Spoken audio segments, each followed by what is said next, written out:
Hello everybody, super pumped to be back here for day 2. How exciting is this? I heard day 1 and I was part of it, and I heard the rest of day 1 was amazing. Thank you everybody for participating. This is the Advanced Practitioner Day, so type into the chat where are you joining us from today. So we have almost 300 people, 294 people online right now. Type into the chat, let us know where you are from into the stage chat so I can read it out, see how many people we have at the event right now and where everybody is calling in from. So super pumped about this. We've got people from the USA, Canada, India, Brazil, Florida, Belgium, Austin, USA, Atlanta, Florida, Berkeley, USA, Boston, oh my god, Armenia, Brazil, Nepal, UK, Brazil, Armenia, Sweden, Portugal, Egypt. Oh gosh, there is so many people. Armenia, Philippines, even Philippines, amazing. Romania, Bangladesh, Moscow. Hello everybody, super excited to have you on board. I am very pumped to be here. We've got an amazing, outstanding day coming up. If you are here, that means that you're an advanced practitioner and you're ready to dive deeper into the knowledge, into the skills that you need for your work and network even further. So I'm going to share my screen now, if that's okay with our audio video team. So I'm clicking the share screen button. Fantastic. Okay, so you will see my screen in literally a second. In the meantime, make sure to answer the poll. So I asked our team to run a quick poll. Did you see the opening keynote on day 1? Please let me know so I know how many people saw it, how many not, so I can adapt this presentation appropriately. And what you see on my screen right now is a map of where we're all calling in from. So this is a map for day 1 to day 2. This is everybody who registered for the 2 days, a total of 117 countries. 117 countries, how exciting is that? And you can see the percentages, as you can see, USA highest percentage, second highest Europe, third highest India, and then all over the world. You can see all different, we've covered pretty much every single continent except for Antarctica. What else I wanted to say is that yesterday we officially had the highest number simultaneously. We had 900 people, around 900 people at the same time. But overall, throughout the day, we had 2,300 unique people attend. And including today, it's already 2,442. So congratulations. This event is officially in the thousands. We're super excited. There's thousands of people in this community, and I hope you're enjoying the networking and connecting with each other. So we've got this map over here. I'm looking at the poll. I can see that 83% have seen the opening keynote. Thank you very much. I'm very honored that you've come back. It means maybe I did a good job that you're here back to watch the second one again. And some of you haven't, but that's okay because I'm going to recap on what we went through yesterday. But before we do, let's quickly recap through over the day yesterday. So Roberto just did that. I'm just going to put this into images. We had DJ Patel, who's the former US chief data scientist. We had Emily Robinson, we had Jason Koo, Atlanta Ponteves running a workshop, and Michelle Gaudet. So that was everything that happened yesterday. If you missed any of those, not a worry. All the recordings will be available starting next week, so make sure to watch them in recording. And yes, Christus, that map was made through Tableau. Then we have a small word cloud here. How did people feel after day 1? So this was prepared at the end of the previous day, and I'm going to highlight my favorites. I loved enthusiastic over here. Learned a lot, damn happy. That was one of my top favorites. I looked for the worst one just to see like what's the worst somebody felt, and the lowest, I guess, rating was worthy. We'll take worthy as a feedback, and tired. Of course, it's a big event, so that's I guess that's how you learn. And today is going to be a big event, a big day too. We've got lots of outstanding speakers and networking for you, so be prepared to get tired.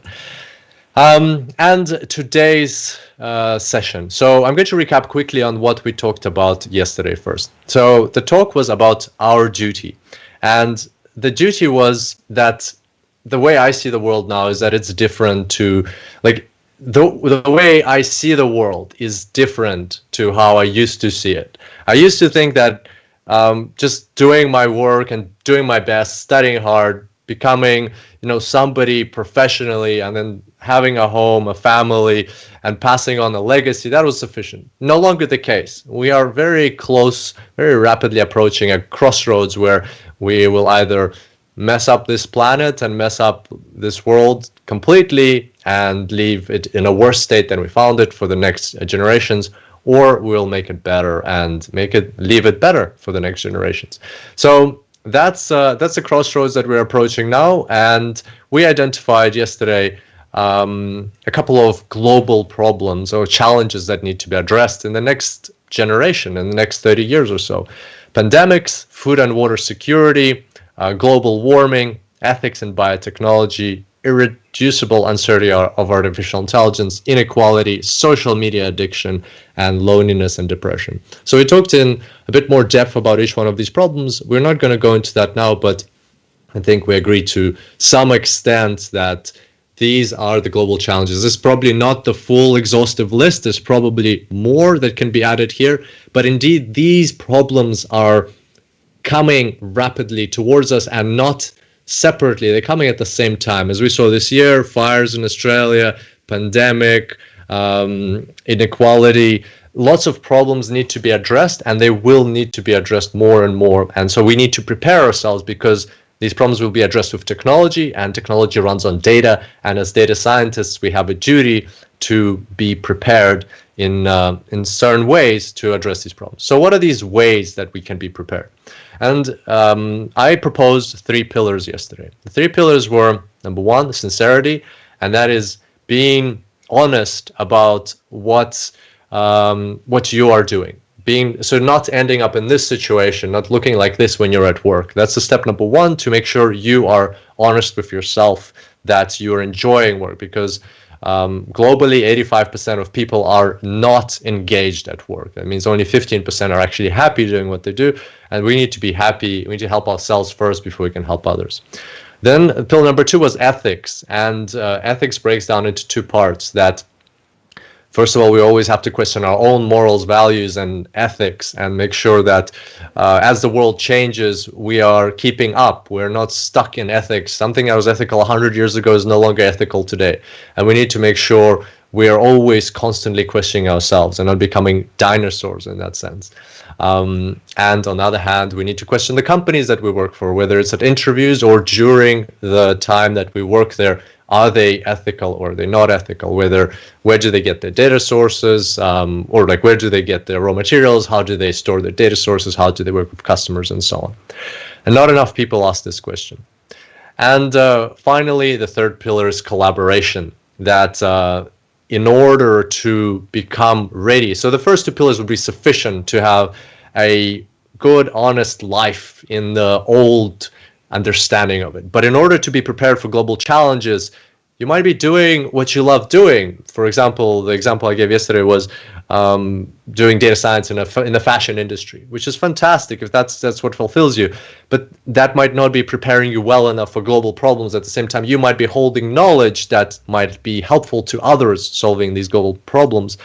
And so collaboration, working on the projects outside your industry, understanding what people are doing, reading white papers, research papers, speaking with people, networking with people, that's what will allow us to prepare all together to face the global challenges that are coming. And we talked about the example of Sam Hinton, who is one of us, part of our community. He's been on the Super Data Science podcast, he's been on the he's launched a few courses with Super Data Science, and he's working with the COVID Critical Care Consortium right now to create data pipelines. And any one of us could be in that situation, and we need to strive to help.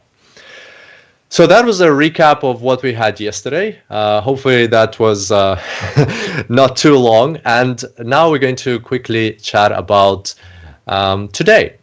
What is the difference? How is today going to be different?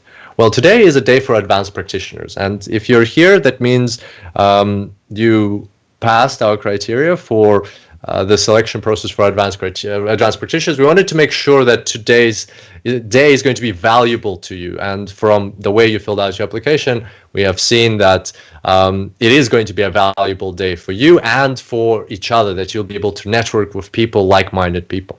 And the difference today is that for advanced practitioners, I personally see that there's an additional layer of responsibility. So if we take these sincerity, ethics, and collaboration and put them up, in each one of these pillars, there's a bit of additional responsibility that rests on somebody who's already advanced in data science.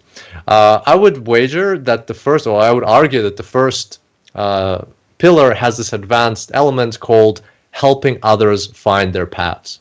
And so if you're an advanced practitioner, I hope that you're doing what you love, and I hope that you are in a position where you're enjoying your work day to day. And that means you have some sort of knowledge, that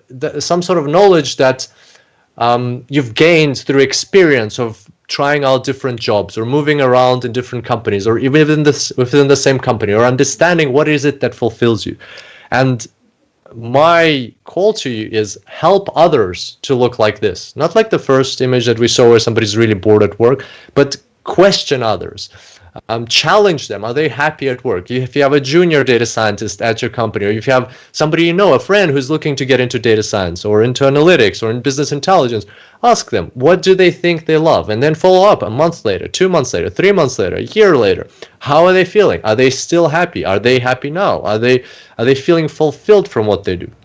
I really think it's a responsibility on us as advanced practitioners who've gone through this journey, who've been in different companies or different settings and felt what it means not to enjoy work and what it means to enjoy work, to guide others and help others. Even if you help one person, that'll be amazing, and then they help somebody else. But if you help 2 people, then we can grow this exponentially with everybody helping 2 people in turn. The second pillar, the additional responsibility that rests on advanced practitioners, in my perspective, is not just questioning your ethics and your company's ethics, it's influencing your company's ethics policy.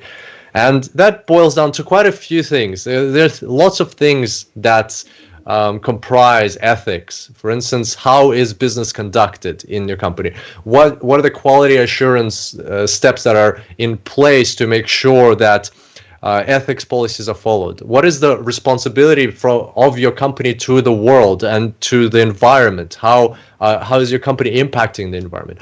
Trust, like how are you dealing with customers? How are you storing their data? Are you deleting their data after it's no longer needed? Like that's why we have the GDPR policy, for example, in Europe.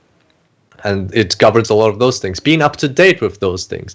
The goal, what's the goal of the company? What's the mission, the vision of the company? Why does it exist? What is the product and service delivering? What's the purpose of this company? Relationships within the company, internally and externally. How are those relationships guided?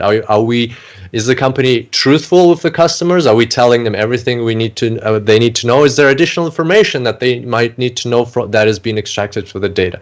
And finally, remembering that it's all interconnected. What we create as a business, or within the business as an individual contributor or a manager, that all comes back to us from the global economy, from the industry that we're in, from our partnerships and so on. So it's a whole ecosystem, and these are just some of the examples within the ethics, the world that we can identify. There's lots more, and keeping a pulse on them and helping your company be up to speed with ethics, especially in the space of data, in the space of data storage, data processing, analytics, and equality, removing any kind of bias from data, all those things. It's up to the advanced data scientists to take charge of that. Oftentimes, the leadership team is probably just not even aware of what it means to have all these data policies, or to put them in place, because some of these things are very new. Then we have collaboration, and the additional pillar here is continuously networking and mentoring. So continuously not stopping to network. If you're an advanced practitioner, it's very easy to go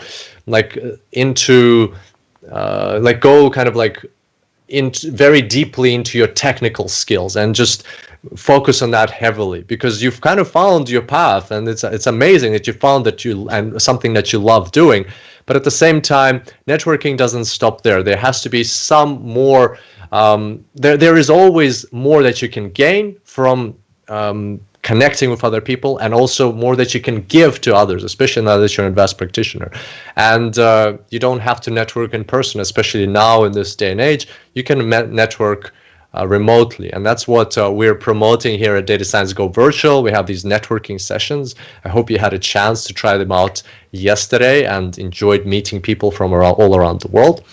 And also you can really guide and help people and gain knowledge for these sessions. And so today's focus is going to be on connecting with each other. And I wanted to show you the data. It's not something that we just made up. It's something that you asked us for. And let's have a look. So what is the data? We asked you a question when you were filling in this survey. What are you looking forward to getting out of this event? Remember that question? Try to remember your answer. What did you answer to that question in the survey? And this is a word cloud that shows all of the answers that we got from from this question. Of course, it's been adjusted, and I've removed took me about 2 hours to put this together today. I removed simple words like data and data science, like essential words that we would have expected to come up here. We also adjusted words that mean the same thing, such as network and networks, and meeting peers and community. I put them into networking and learning and knowledge and things like that. And actually, these are capped. Some of these, such as learn and networking, were through the roof, as we'll see on the next slide. So I had to cap them so that they would fit onto this word cloud. But in essence, here's the word cloud. And what stands out to you here? To me, it was very inspiring and exciting that networking stands out very prominently. In fact, it's the second most popular reason for attending this event, that you as advanced practitioners want to network with each other, which is very cool. Plus, of course, there's other things like learning new techniques, learning new skills, understanding different industry insights, use cases, understanding different trends, and so on. And by the way, this visualization, as you can see in the top right corner, is filtered uniquely to the advanced practitioners who are attending day 2. So this is just for the people who are going to be in the audience specifically today. So I hope this is exciting, because we're going to look at some more data. I thought of like, what should I put into this talk today? And I thought, well, this is advanced practitioners, so you are used to data and you want to see the data. So we're going to show you the data. This is based on the surveys that you all filled in. So here is the same word cloud, but in terms of a bar chart. And as you can see, networking is number 2. Apart from learning, and of course we're doing our best job we can to bring you the best speakers, bring you some exciting workshops. We'll talk about who are the speakers at the end of this presentation. But number 2, networking, that's we have created a environment where you can network, and just click a button and you get an assigned random person. Make sure to make the most out of it. And in order to help you make the most out of it, I've got some more slides prepared with some additional data of who you're actually going to meet today. So this is going to be quite exciting. Another question we asked is, where are you from? And so this was the answer. You saw the slide earlier. This is the answer for day 1 plus day 2. It's a total of 117 countries. I broke them down into regions. I kept the regions the same for just day 2, but now we're going to change this to just day 2 practitioners. You can see the numbers slightly change. So US went up to 40.6%, Europe went up to 18.3%, India, I think, went down a little bit in terms of percentage, but these are the percentages for the people that you will see today. And for example, you could play a game. You could, like in Pokemon, gotta catch them all. You could try and see, maybe take a screenshot of this and see if you can, whenever you meet somebody in the networking, what region are they from? Which color region are they from? And see if you can get all the colors. There's 1, 2, 3, 4, 5, 6, 7, 8, 9, 10, 11, 12 colors.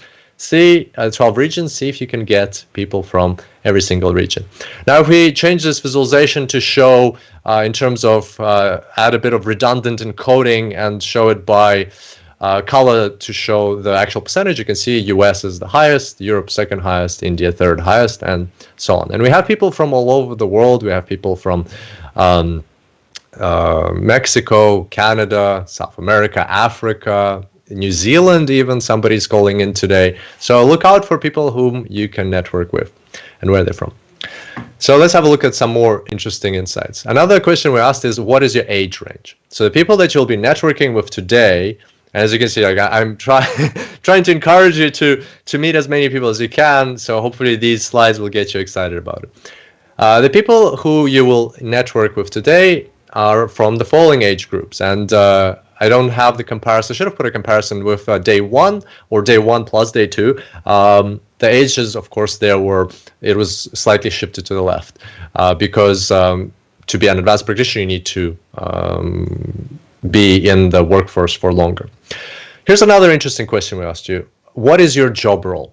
And here are the answers that we got. So we've got data scientists that you'll meet today, data analysts, managers, consultants, engineers, directors, students, researchers, scientists, business analysts, developers, CEOs, and presidents, professors, teachers, executives, VPs, programmers, specialists, database architects, coordinators, system administrators, technicians.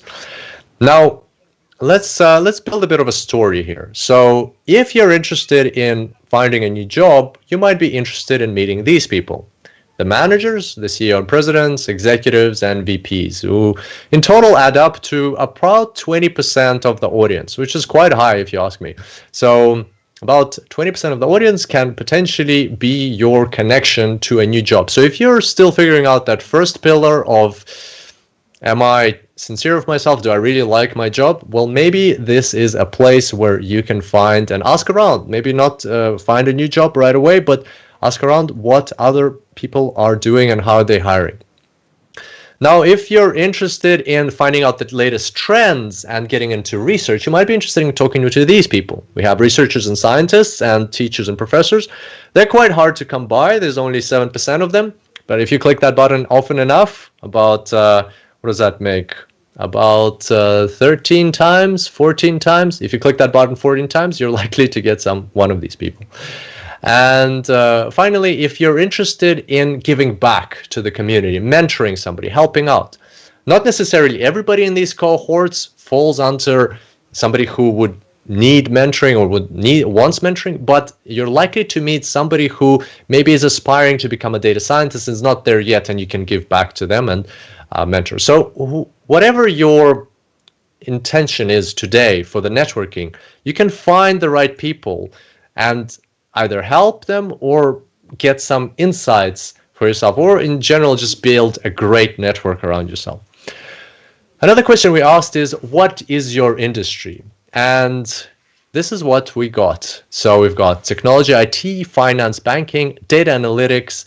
By the way, if you meet somebody who put data analytics in the industry, please ask them what that exactly means, because I was breaking my head over this today. I was trying to understand, what is data analytics as an industry? And there are some companies that do data consulting and do data analytics, but I feel some people put that answer even though they're working in different sectors. I saw somebody, which company? From Microsoft, who put in data analytics. By the way, the companies that we have are astonishing. So I checked out some of the big companies. We have Microsoft, Apple, Amazon, IBM, Tesla. The first company that came to my mind, I checked, we have them here. So you will likely meet people from some amazing companies. And in terms of story, what story can we tell here? Well, let's have a look at this these top five. The top five represent 50%. So you have a coin flip chance of meeting somebody from technology, IT, finance and banking, data analytics, consulting and education. So test that out, test the hypothesis out, ask the person you meet what industry they're from, and 50% chance they'll be from one of these five industries. Another question we asked was, what is your career stage? And this is the final one that I'd like to talk about, because it's quite important. So in today, this is specifically today. Again, all of these slides are specifically today on day 2. So we have a few people who are newcomers and transitioners who are going to be here. So those are people that you can definitely help guide into the right career path or on their journey. We have practitioners with 1 to 3 years of experience, 60%. Again, if you're an advanced practitioner, you're a manager, director, these are people whom you can help guide. They've already started their journey into data science, but they want to go further. They're only getting to this, they're about to get to this advanced practitioner stage. So these are people, 60% of the audience today can benefit from great insights, great guidance. We have 20% of people who are already advanced practitioners, at least 3 years of experience in the field, and we have about 14.3% managers, directors. So there you go. That's the audience that we have. Just a reminder, how do we network? So you'll have this networking part on the left. You click the Are You Ready button, set up your video, audio. Then you'll meet a person randomly. You'll have 3 minutes to talk with him. Click the connect button if you'd like to stay in touch. It took me a while to figure out where do I find the people I've connected with. You need to click on your top right corner on your profile, go to connections, and you'll see a whole list. And you can email them, connect with them on LinkedIn, and so on. So don't worry, they won't be lost as long as you click connect while you're speaking with them. And to finish off, what we have today is John Crone is going to come on stage just now, and he's going to do an amazing presentation of use cases in NLP. We'll have Yannick Ongena, I hope I'm pronouncing that right, from Oracle, who's going to be talking about the amazing things that they're doing there. And I'm a big fan of what they're doing there. So another exciting session. Then we have a fireside chat with 3 amazing practitioners. Melissa Smith, Bradley Wojtek, and Carlos Gomez Uribe. By the way, if you don't know, Bradley Wojtek was the very first data scientist at Uber. So definitely some exciting stories there. We've got Trevor Yarish from Zeal. We've got Stephen Welch, and the workshops. Now the workshops are coming. Stephen Welch is doing a workshop on computer vision. And Sam Hinton prepared a workshop on data science pipelines. Unfortunately, he had to have throat surgery, so he won't be able to run it. But Fabio stepped in, and we're very happy that Fabio is going to be actually running this workshop. Very exciting workshop on data science pipelines as well. So there we go. That's the outlook for today. Make sure to make the most out of the learning and the insights that we're sharing. These are specifically for advanced practitioners. And also, of course, make sure to make the most out of the networking. Now you know who you will be meeting today. So there we go. Thank you very much. And I hope you have a fantastic day 2 at DataScienceGO Virtual.